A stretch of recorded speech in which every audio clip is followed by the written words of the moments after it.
সত্য কখনো চিরকাল চাপা থাকে না, কেন বিবেকের তাড়নায় তা একদিন না একদিন ধসে পড়েই। বিশ্বকাপে আর্জেন্টিনা বনাম মিশরের মধ্যকার সেই কলঙ্কজনক এবং চরম প্রহসনের ম্যাচের কথা নিশ্চয়ই আপনাদের সবার মনে আছে, যে ম্যাচে রেফারির নগ্ন পক্ষপাতিত্ব, মিশরের নিশ্চিত গোল বাতিল করা এবং শেষ মুহূর্তে সালাহকে করা ফাউলের পেনাল্টি না দিয়ে উল্টো আর্জেন্টিনাকে জয় উপহার দেওয়া নিয়ে পুরো বিশ্ব ক্ষোভে ফুঁসছিল।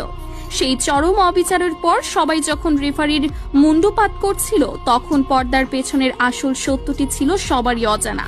হ্যাঁ দর্শক, যে রেফারিকে পুরো দুনিয়া খলনায়ক হিসেবে চিনেছিল, তিনি আর নিজের বিবেকের কাজ করায় নিজেকে ধরে রাখতে পারলেন না। শেষমেশ সামাজিক যোগাযোগ মাধ্যমে সরাসরি লাইভে এলেন সেই রেফারি, আর লাইভে এসে অঝরে কাঁদতে কাঁদতে তিনি এমন এক ভয়ঙ্কর এবং গা শিউরে ওঠা সত্য ফাঁস করলেন, যা শুনে আজ পুরো ফুটবল বিশ্বের ভিত কেঁপে উঠেছে। তিনি জানালেন আসল খলনায়ক তিনি নন, বরং তিনি ছিলেন দাবার গুটি মাত্র। লাইভ সম্প্রচার শুরু হওয়ার পর স্ক্রিনে যখন রেফারির মুখটি ভেসে ওঠে, তখন তাকে দেখে চেনার উপায় ছিল না। দুই হাত জোর করে কান্নাজড়িত কণ্ঠে তিনি পুরো মুসলিম বিশ্বের কাছে ক্ষমা চেয়ে তার স্বীকারোক্তি শুরু করেন। তিনি বলেন, আসসালামু আলাইকুম, আমি প্রথমেই আপনাদের সবার কাছে, পুরো বিশ্ববাসীর কাছে এবং বিশেষ করে মিশরের কোটি কোটি ভক্তের কাছে ক্ষমা চাচ্ছি। ওই দিন আমি মিশরকে হারাতে চাইনি।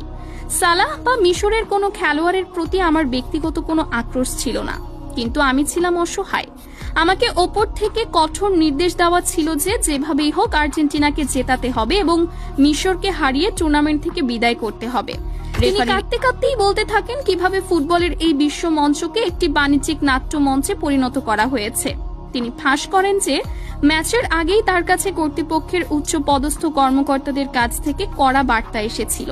তাকে পরিষ্কার জানিয়ে দেওয়া হয়েছিল যে আর্জেন্টিনা যদি আগে ভাগেই বিদায় নেয়, তবে আয়োজক এবং সম্প্রচারকারী প্রতিষ্ঠানগুলোর কোটি কোটি টাকার লোকসান হবে। ফুটবলের ব্যবসায়িক ভ্যালু ধরে রাখতে যে কোনো মূল্যে মেসিদের ফাইনালে দেখতে চায় তারা।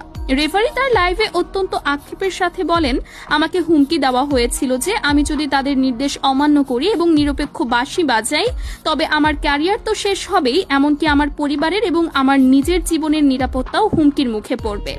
আমি নিজের ক্যারিয়ার আর জীবনের ভয়ে সেদিন নিজের নৈতিকতাকে বিক্রি করে দিয়েছিলাম। তিনি বলেন, দ্বিতীয়ার্ধে মিশর যখন দুর্দান্ত আক্রমণ থেকে গোলটি করল, আমার কানের এয়ারপিসে সাথে সাথে উপর মহল থেকে নির্দেশ আসে যে কোনো অজুহাতে গোলটি বাতিল করার জন্য। এটি ছিল তাদের সাজানো এক অনুমান ভিত্তিক কৌশলগত সমীকরণ। আমি বাধ্য হয়ে ভিডিও প্রযুক্তির সাহায্য নেওয়ার ভান করি এবং 1 মিনিট আগের একটি অতি সাধারণ বল হারানোর ঘটনাকে ফাউল বানিয়ে গোলটি বাতিল করি। আমার তখন নিজের